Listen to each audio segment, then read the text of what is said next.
Exposição? Eu não quero me expor. O mundo lá fora tá muito perigoso.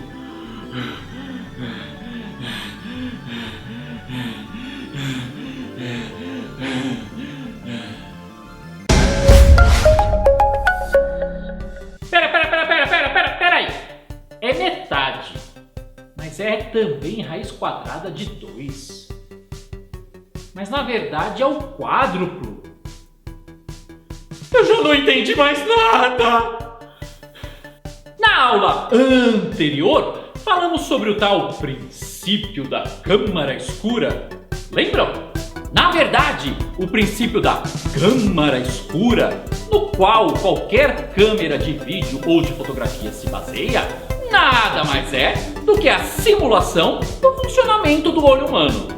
Vimos que a luz que entra por um orifício projeta uma imagem invertida em uma superfície, que é responsável por captar a imagem, seja a retina, película fotossensível ou sensor. Ou seja, expomos esse dispositivo a uma quantidade de luz por um determinado tempo, certo? Se abrirmos o orifício, aumentamos a quantidade de luz a que o sensor é exposto. Se deixarmos a luz entrar por mais tempo, estamos expondo o sensor a ainda mais luz.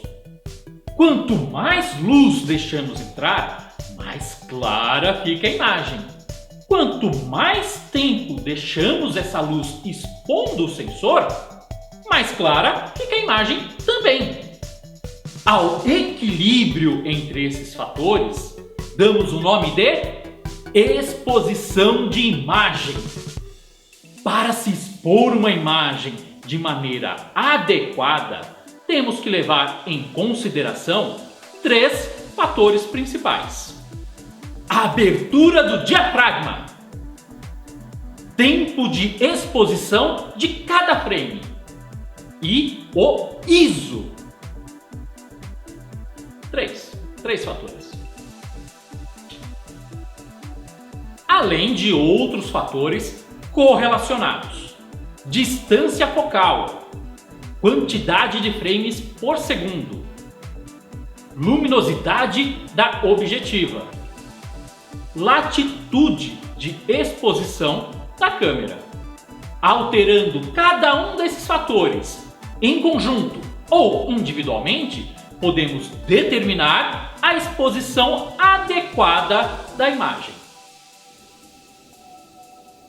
Não vem? Abertura do diafragma. O mais importante e óbvio dos fatores de exposição da imagem é a abertura do diafragma. Ou a abertura da íris, tanto faz, o que você preferir. O diafragma são aquelas lâminas que controlam o tamanho do orifício de passagem da luz. Para que seja possível mensurar a quantidade de luz que entra por esse orifício, criou-se uma escala chamada escala f-stop.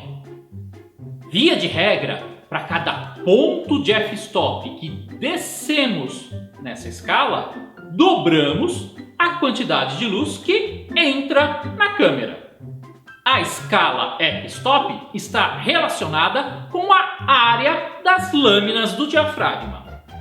Ou seja, como o diâmetro interno da objetiva é fixo, de acordo com sua fabricação e distância focal, quanto mais área tivermos das lâminas do diafragma, menor a área que sobra para o orifício de passagem da luz. É por isso que a escala f-stop é inversamente proporcional à quantidade de luz que entra na câmera. Em outras palavras, quanto menor o número f, mais luz entra na câmera. Quanto maior o número f, menos luz. Sendo assim, um f 2.0, por exemplo, permite a passagem do dobro de luz de um f2.8. É assim mesmo. Quanto maior o número f, menos luz entra na câmera. É assim mesmo. E a escala f-stop segue essa regrinha básica, diminuindo pela metade a quantidade de luz que entra na câmera a cada ponto que se sobe na escala. Imaginemos uma lente comum, cuja abertura máxima seja f1.4. O próximo ponto na escala f-stop é o 2.0, que permite a passagem de metade da luz que passava em f1.4. Subindo mais um ponto, teremos o 2.8, que permite a passagem da metade da luz que passava no 2.0 e de 4 vezes menos daquilo que passava lá no 1.4. E a tabela com os valores cheios seria a seguinte.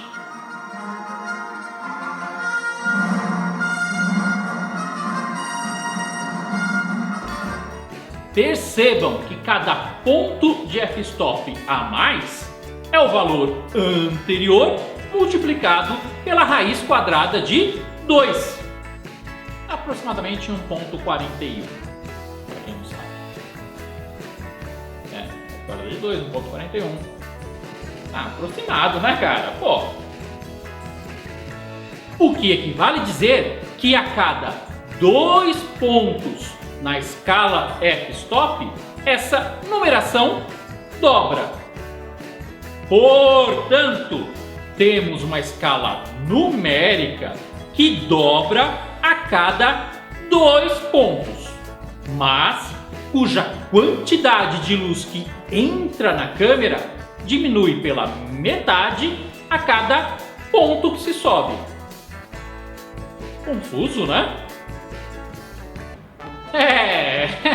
A matemática pode ser bem confusa às vezes, mas com um pouco de prática a gente aprende. Assim espero. Só uma curiosidade: a objetiva ideal do ponto de vista de luminosidade seria aquela que oferecesse f1.0 como abertura máxima do diafragma. O que na prática, meu amigo, é bem difícil de se conseguir do ponto de vista construtivo. Contente-se com uma objetiva 1.2 e já fique muito feliz da vida, viu, carinha? Você já vai pagar uma boa fortuna por uma lente dessas. Bem carinha, viu? Se você não quiser ficar fazendo cálculos para se lembrar da escala f-stop, basta se lembrar dos 2 primeiros números, 1.0 e 1.4. A partir daí, é só ir dobrando esses valores. Fácil, né? Belezinha. Viu? Nem tudo é difícil. O próximo fator a ser observado no controle da exposição da imagem é a velocidade de exposição, também conhecido como tempo de exposição da imagem. Eu acho que você está me expondo demais. Esse tempo é dado numa escala que fraciona 1 segundo. Vamos começar com 1 segundo de exposição da imagem. Se eu quiser diminuir pela metade a quantidade de luz que está expondo a minha imagem, basta diminuir esse tempo pela metade. Ou seja, ao invés de 1 segundo, diminuo para meio segundo. E com isso, eu tenho metade da luz expondo o meu sensor. Se ainda assim meio segundo for muito, eu posso diminuir para 1/4 de segundo. E com isso, eu passo a ter metade da luz que eu tinha em meio segundo. E 4 vezes menos daquilo que eu tinha em 1 segundo. E eu posso utilizar esse mesmo raciocínio sucessivamente. Ou seja, a escala de tempo de exposição leva em conta 1 segundo dividido por algum valor. Dessa forma, teremos uma escala com uma tabela semelhante a essa.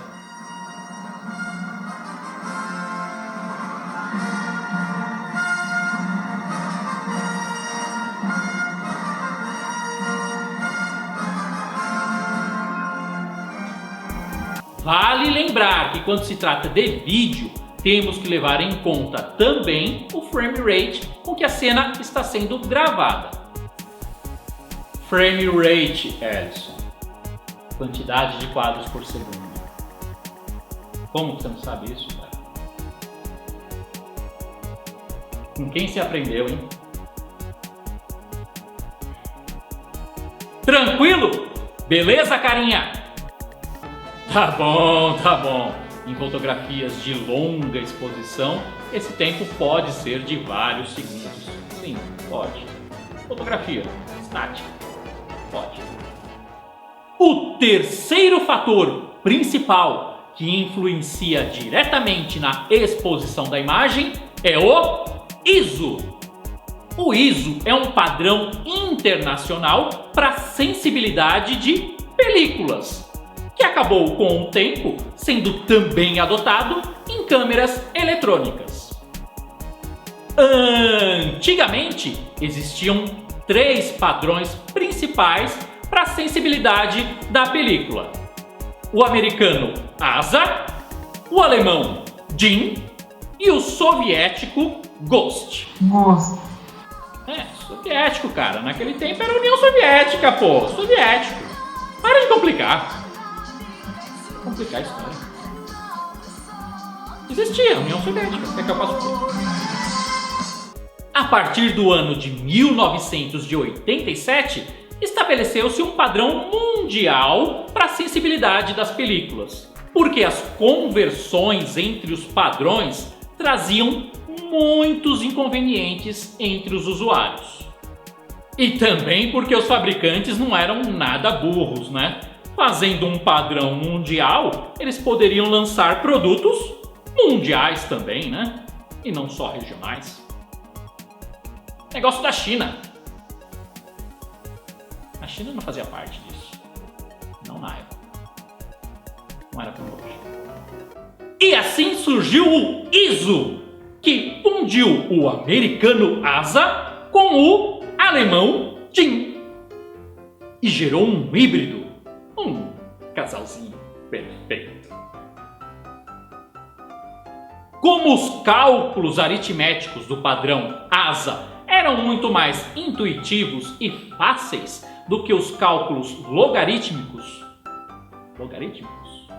É isso? Logarítmicos do padrão DIN, é comum vermos o padrão ISO ser expresso da mesma forma que o antigo ASA.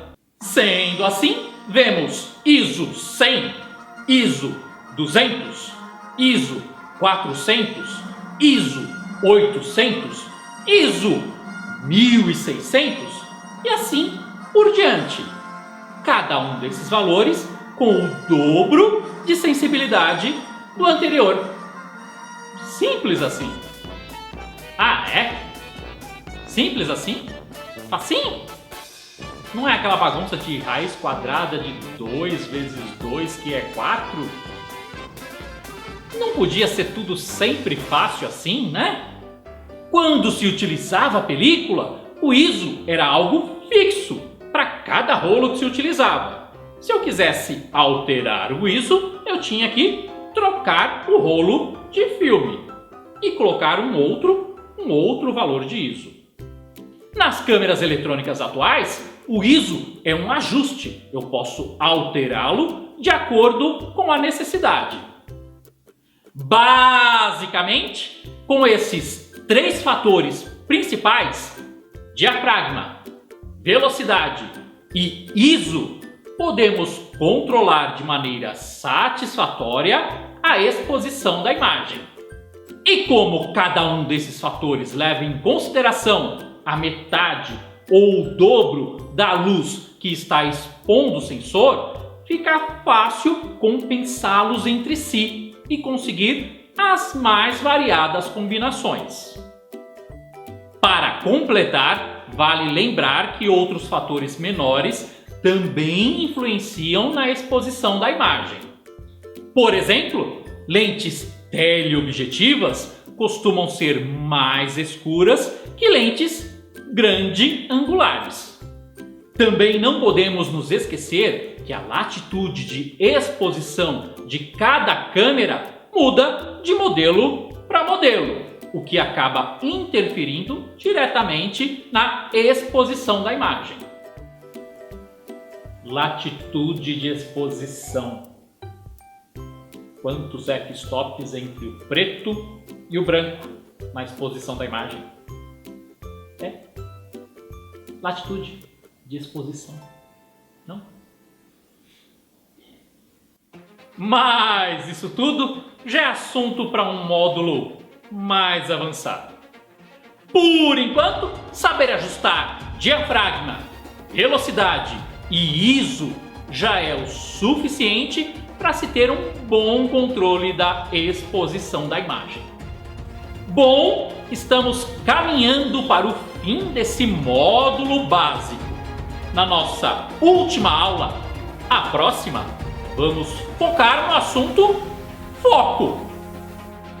Foca no foco! Até lá, mãos à câmera!